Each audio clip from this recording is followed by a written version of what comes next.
Uyaqhubeka umngcwabo wezingane eziyisithupha zaseNdamase high ezashona engozini eyayibandakanya iloli neveni emgwaqeni u-30 eduze kwase-Mthatha ngesonto eledlule. Ukuzwa kabanzi ngaloludaba sixhumana nentatheli ethamele lomngcwabo uNomzwanele Mngoma.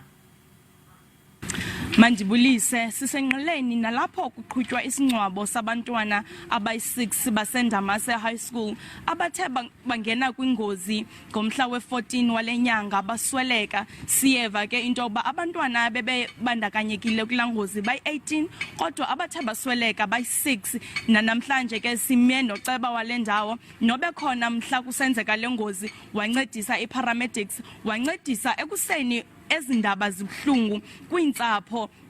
Nalapho atshoyo ke asichazela abanzi ngendima athe wayidlala kunye namagosa ebesebenzisana nawo. Masibulise ceba. Ndiyabulisa namhlanje ngalentsasa ngalenkosi igama. Amen.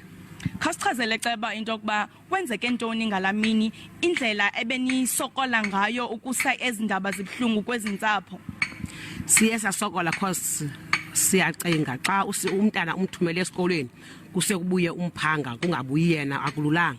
Bathixo wasinceda saya kumzi oqala esifike kuyo kwabango apho umntana azalwa ngomntaka 1974.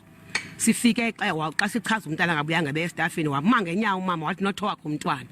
Sathi uxolo mama hlala phansi kodwa uzophinda umbone wathi notho wakhe.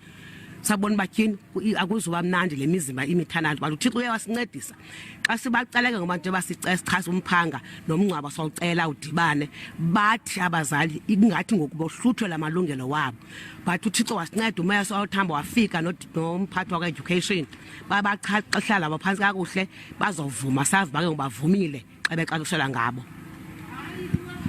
Ibingoceba lowo esichazela ngendlela abethe abazali bazamkela ngazo indaba ezibuhlungu ngabantwana babo, esitsho into yokuba abazali bebengafuni into yokuba esisingcwabo sidityaniswe kuba ibingathi bahluthelwa abantwana babo, behluthelwa amalungelo abo, bayaqhelaniswa kunye nabantwana babo.